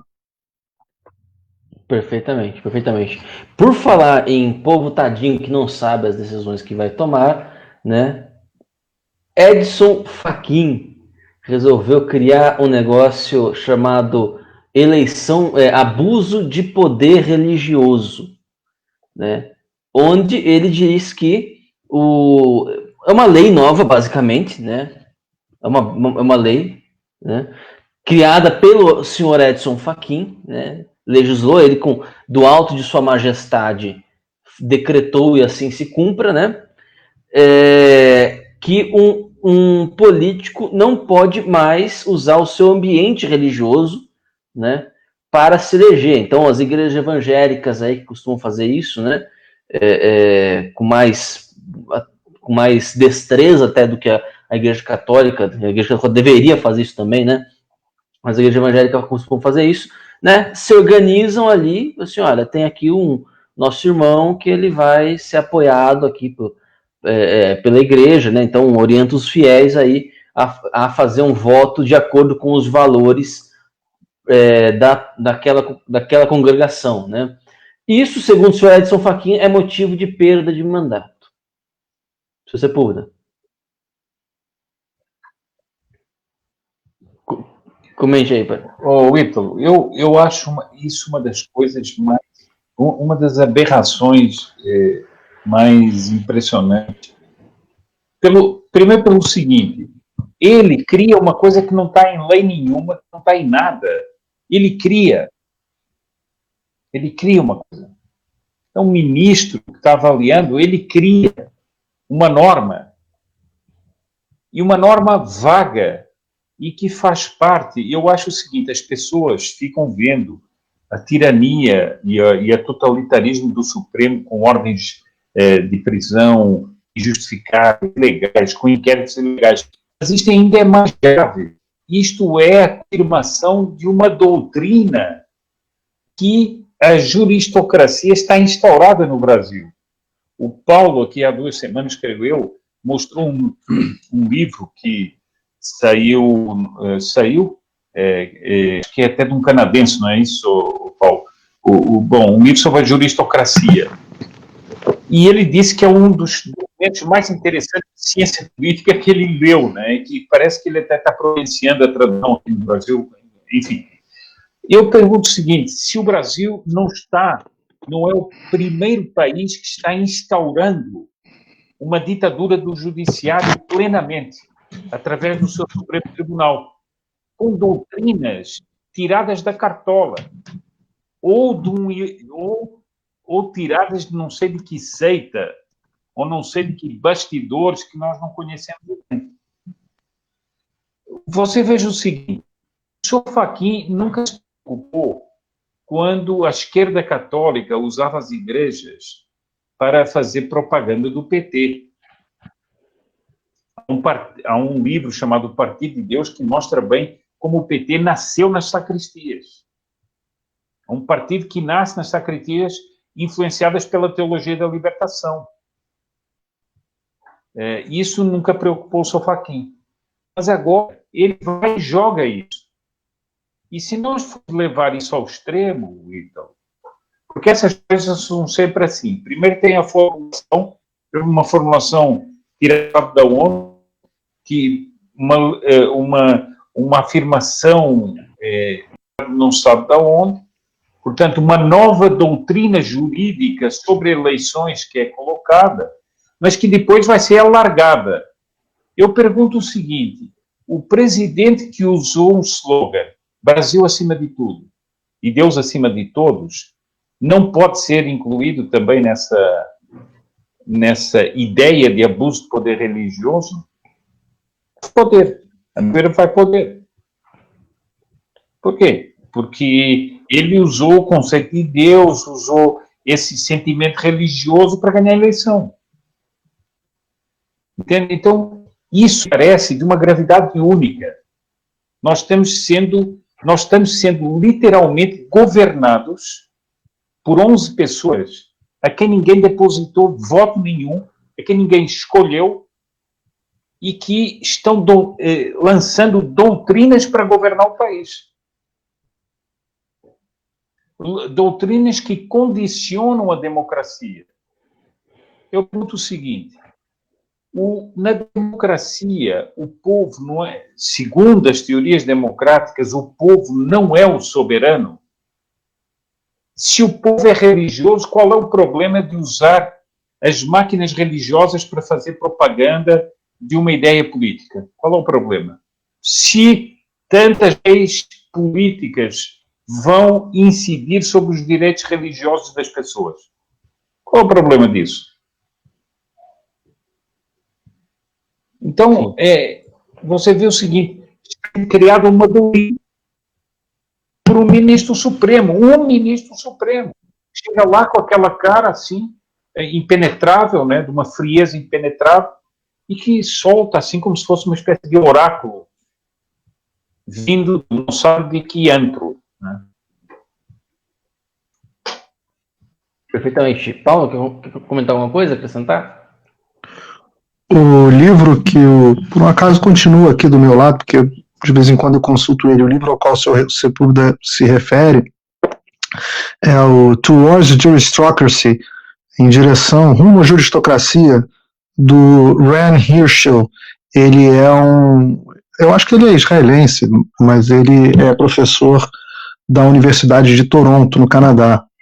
E, basicamente, em resumo, ele fala que a arena política já incorporou o poder judiciário como um canal e um caminho, talvez o mais importante da disputa política.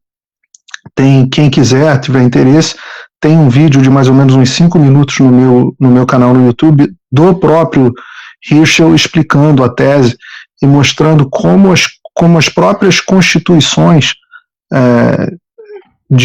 da década de 30 para cá, como as novas constituições dão muito poder de interpretação e de revisão e de direitos ao judiciário. É um assunto fascinante.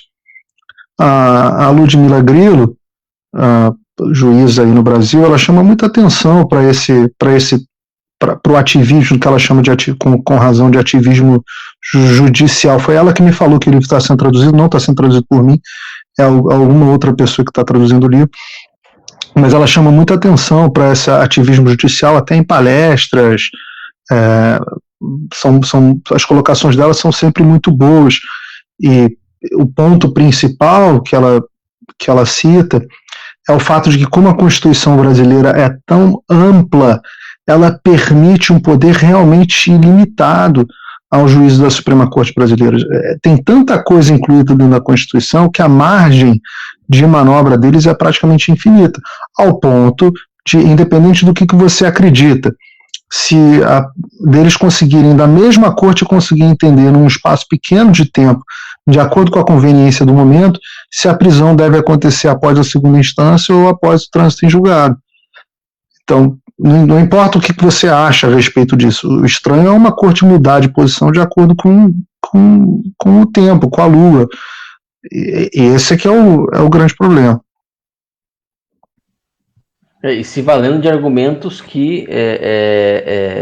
de argumentos constitucionais, né? Então a corte, ao se arrogar a posição de guardião da Constituição, a Constituição é aquele calhamaço inteiro, né? Então, já que a gente vai guardar a Constituição inteira, vai ver o efeito que isso vai ter na vida prática do brasileiro, na vida política, etc., né? Basicamente, como você colocou, é quase infinito, né? Versa sobre tudo. Avança sobre todas as áreas. Eu sempre digo aqui, teve um post infeliz do Sérgio Moro, ou da mulher dele, nunca sei, mas dizendo o seguinte, o poder de judicial review é um poder que já está plenamente estabelecido pela jurisprudência nos Estados Unidos e tal. Judicial review seria a revisão judicial, né? O poder do judiciário rever decisões dos outros poderes. Não, de fato, existe essa previsão, mas só para assuntos constitucionais. Como a Constituição aqui dos Estados Unidos é bem pequenininha, os assuntos são muito, muito restritos, esse poder previa uma escravidão àquilo que está escrito. Então, óbvio, nenhum mandatário poderia fazer uma lei que afrontasse a própria Constituição, e para isso existiu a Suprema Corte, que depois foi copiada pelos demais países. Mas no Brasil você tem uma Constituição que, de novo, como a Ludmila Grillo sempre exemplifica bem, versa sobre o Colégio Pedro II. Então, todos os assuntos. Aqui a Suprema Corte aceita cerca de 100 casos por ano, só julga 100 casos por ano. No Brasil, a Suprema Corte julga todos os processos. Qualquer liminar, qualquer habeas corpus, qualquer deputado, qualquer coisa que ele não goste, ele entra com uma ação na Suprema Corte. E é uma crítica grande ao próprio MBL, que, e eu não sou de ficar fazendo tretinha, não, mas é uma crítica específica. O mesmo grupo que reclamava e que falava de liberdade individual, que reclamava do STF se meter em tudo, não perde uma oportunidade de entrar com uma açãozinha no STF para questionar o que quer que seja que contraria os interesses ou o pensamento político deles no momento.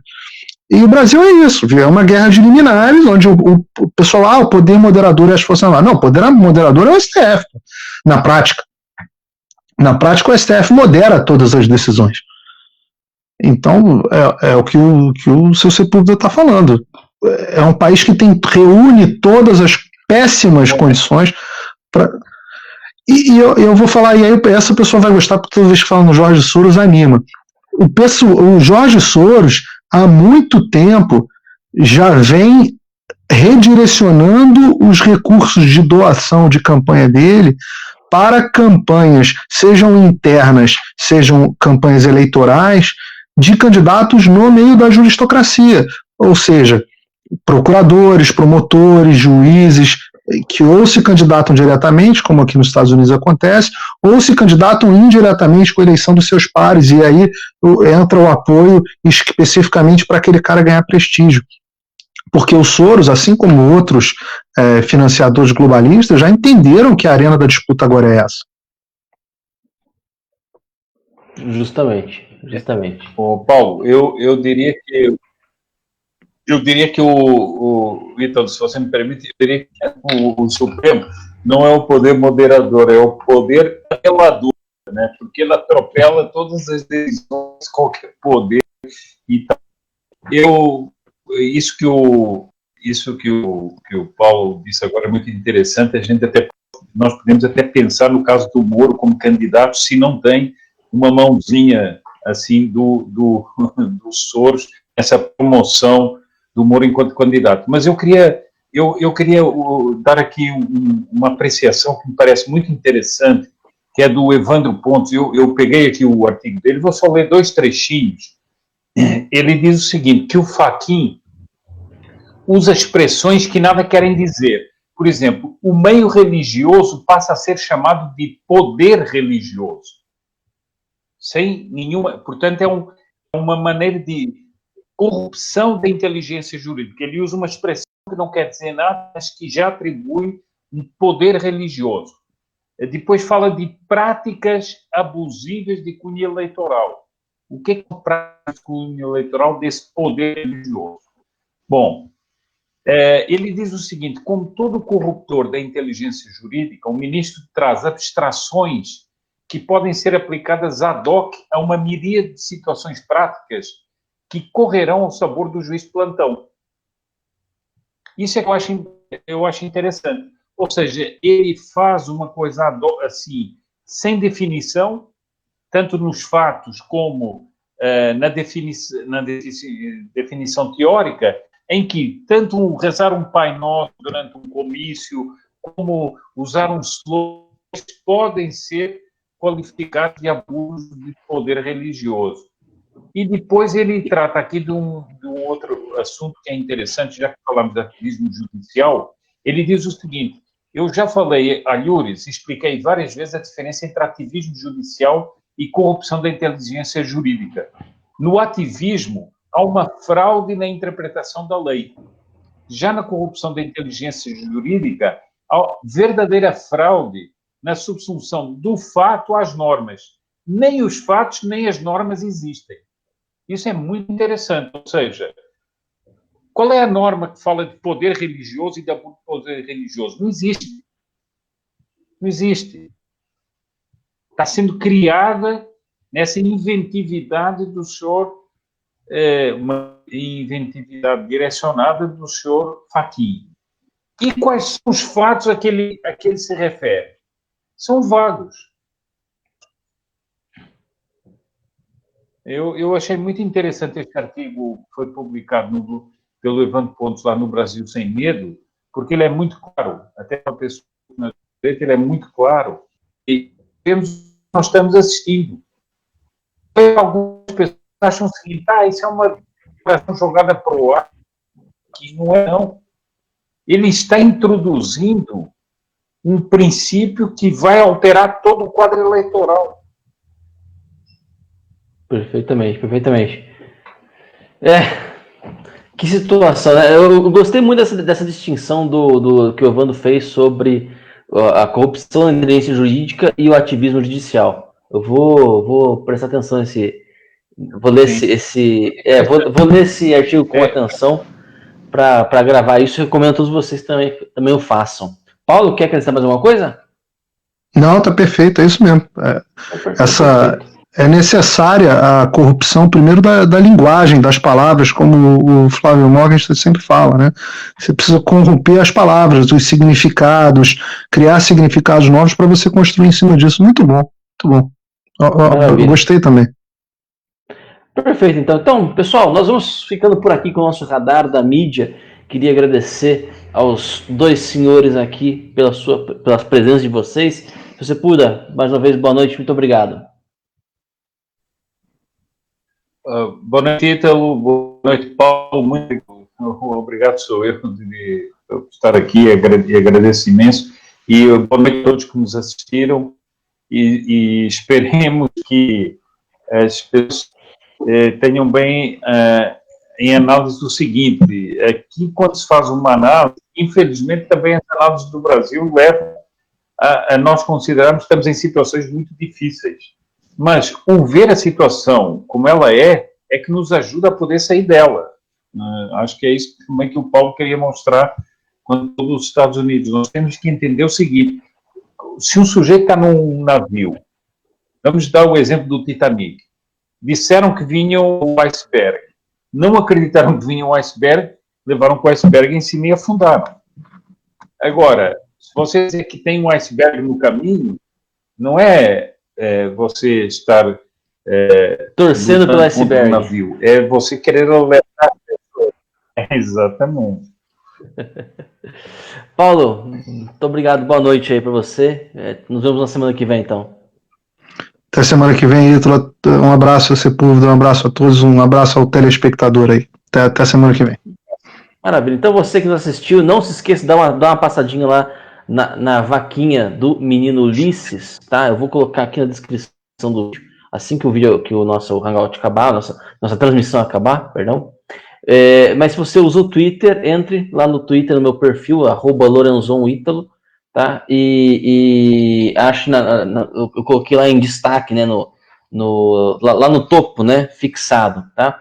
E você também aproveita que está no Twitter, né? Entre em @RealPFigueiredo e xingue muito, se você não gostou do que você ouviu. Real P. Figueiredo, xinga à vontade, pode xingar, pô.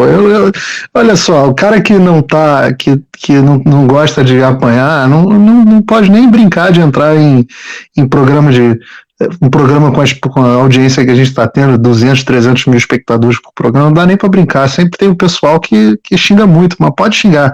Os xingamentos também são bem-vindos. Maravilha, então. Pessoal, um abraço a todos vocês, ficando por aqui. Fiquem com Deus. Até mais.